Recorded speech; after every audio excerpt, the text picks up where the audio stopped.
தெலுங்கானா மாநிலம் மகபூப் நகர் மாவட்டம் பாலமூர் அடுத்துள்ள பத்மேடி பகுதியைச் சேர்ந்தவர் சாயிலு. இவருக்கும் அதே பகுதியைச் சேர்ந்த வினோதா என்பவருக்கும் கடந்த சில வருடங்களுக்கு முன்பே திருமணம் நடைபெற்று 2 குழந்தைகளும் இருக்காங்க. சாயிலுவிற்கு சொந்தமாக விவசாய நிலம் இருக்கு.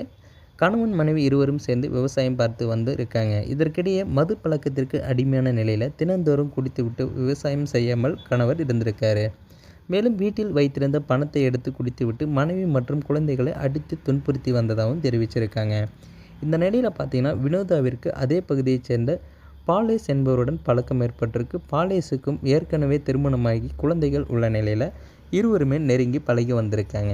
நாளடைவில் இவர்களது பழக்கமானது திருமணத்திற்கு மீறிய உறவாக மாறிய நிலையில் இருவரும் அடிக்கடி தனிமையில் சந்தித்து வந்திருக்காங்க. மனைவியின் கள்ளக்காதலை அறிந்து ஆத்திரமடைந்த சாயிலு இது குறித்து வினோதாவிடம் கேட்டு அவரை கண்டிச்சிருக்காங்க. மேலும் பாலேஸையும் கண்டித்து இருவரது பழக்கத்தையும் கைவிட வேண்டும் என எச்சரித்திருக்காங்க. பிறகு பார்த்தீங்கன்னா இருவரும் சிறிது நாட்கள் பேசாமல் இருந்த நிலையில் வினோதா அடிக்கடி வயல்வெளிக்கு சென்று வருவதை வழக்கமாக வச்சிருந்திருக்காங்க. இதில் சந்தேகமடைந்த சாயிலு கடந்த 2 தினங்களுக்கு முன்பு மனைவி வயல்வெளிக்கு சென்றபோது அவரை பின்தொடர்ந்து சென்றிருக்காரு. அங்கு பார்த்தீங்கன்னா சாயிலு சந்தேகமடைந்தபடி வினோதாவும் பாலேஸும் ஒன்றாக சந்தித்து பேசியிருக்காங்க. பிறகு மறைமுகமாக இடத்திற்கு சென்று இருவரும் உல்லாசமாக ஈடுபட்டிருக்காங்க. இதை பார்த்து ஆத்திரமடைந்த சாயிலு அங்கிருந்த கோடாரியை எடுத்து பாலேஸ் தலையில் சரமாரியாக வெட்டியிருக்காரு. இதனை பார்த்து பயந்த வினோதா அப்பகுதியிலிருந்து தப்பி சென்ற நிலையில் சாயிலு தலைமறைவாகியிருக்காரு. பிறகு பாலேஸ் உடலை பார்த்து அப்பகுதி மக்கள் போலீசாருக்கும் தகவல் தெரிவிச்சிருக்காங்க.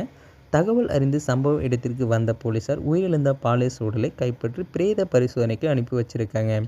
மேலும் இது குறித்து வழக்கு பதிவு செய்து விசாரணை மேற்கொண்ட நிலையில் கொலை செய்துவிட்டு தலைமறைவாகிய சாயிலுவை கைது செய்து சிறையிலும் அடைச்சிருக்காங்க. மனைவியின் கள்ளக்காதலனை கோடாரியால் வெட்டி கணவன் கொலை செய்த சம்பவம் அந்த பகுதியில் பெரும் பரபரப்பை ஏற்படுத்தியிருக்கு. ஸோ அந்த தகவலை பற்றி நீங்கள் என்ன நினைக்கிறீங்கிறத மறக்காமல் கமெண்ட்டில் சொல்லுங்கள். மேலும் இது போன்ற வீடியோக்களை உடனுக்குடன் காண நமது சேனலை சப்ஸ்கிரைப் பண்ணுங்கள்.